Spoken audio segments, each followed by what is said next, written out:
Set the board with thin set right to the mud. Let that dry.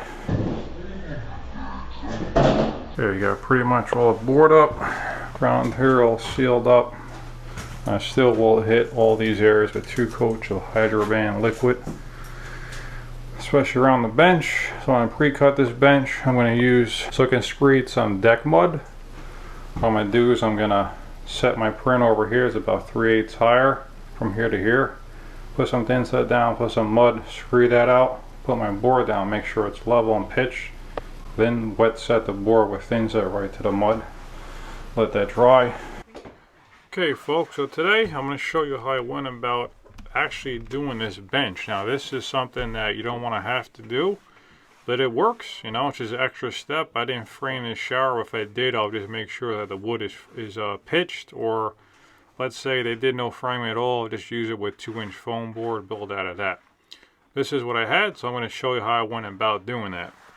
So I got my top piece pre-cut. It's a nice snug fit inside that opening there for the top of the bench. I'm using 1/2-inch board here.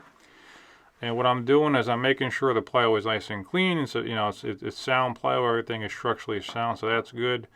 And make sure everything is fashioned properly. If anything is moving, screw things together. So that's number one. Wipe it down with your sponge. And once you get that, you know, I'm going to spread some thin set so I can actually bond the mortar, the deck mud here. There's many terms guys use out there, but it's mortar. It's a different type of mortar.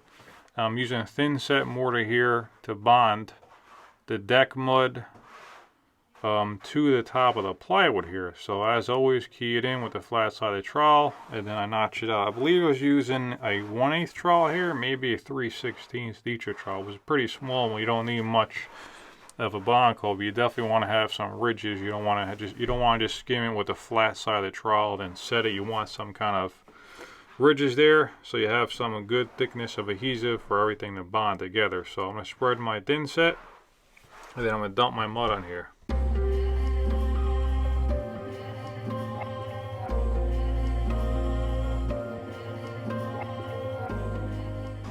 Okay, so I got my mud in the back section, because I'm basically going to screed from that back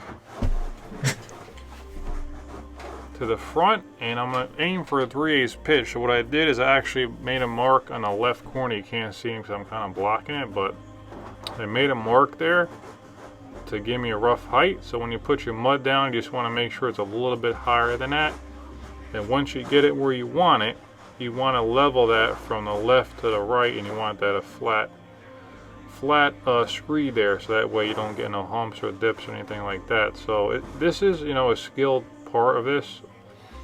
Being a tile guy, you know, when you know how to do mud, it's a real plus. A lot of guys don't know how, but that's fine. Everyone can learn. You just got to put the time in. Like I said, it's definitely a skill that you need to learn by doing it. It's not just something you're going to read about and just, you know, you're going to know how to do. You actually have to go in the field and practice it in hands-on type of training here. So I'm going for 3/8 pitch. Came out pretty flat and level and pitched, so everything came out good. So what I'm going to do is I'm going to mud this section here, and then I'm going to take the back of the Hydroban board here, which is a 1/2-inch thick. I'm going to thin set that down right to the mud. That way once everything dries, just one solid piece, no screws at all. And once everything dries, I'll come back and waterproof the whole perimeter of it.